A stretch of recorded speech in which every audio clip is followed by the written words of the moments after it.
Nous sommes ici dans la commune de Cubzac-les-Ponts, à 25 km au nord de Bordeaux. De chaque côté du pont de Cubzac-les-Ponts se trouve un viaduc d'accès construit avec des pierres de la région qui a 180 ans. En 1869, le premier pont de Cubzac a été emporté par une tornade.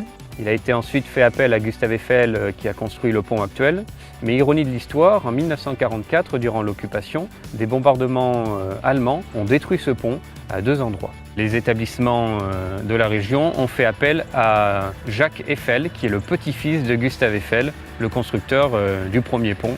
À l'origine, le pont de Cubzac-les-Ponts était un pont destiné aux piétons. Aujourd'hui, ce pont va retrouver sa vocation originelle puisqu'une passerelle va être ajoutée sur un côté du pont, ce qui va permettre aux piétons de traverser la rive de la Dordogne.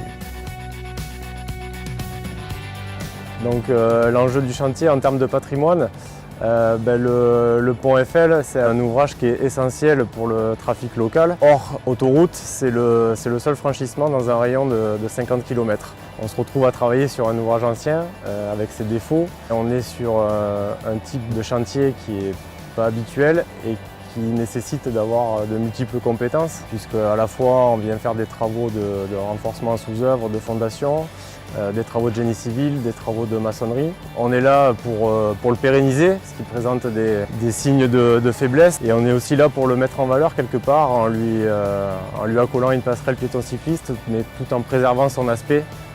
C'est une des contraintes majeures d'un point de vue architectural.